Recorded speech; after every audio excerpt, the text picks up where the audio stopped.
200 con mà tiếp rồi tiếp thứ hai gì rồi tập tiếp dần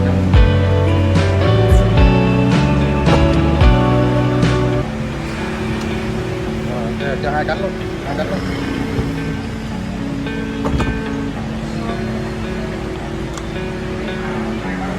Rất là bằng luôn, thử là anh thử cái đầu bằng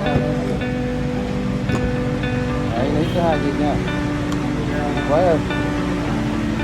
Này vừa là C200 con mà tiếp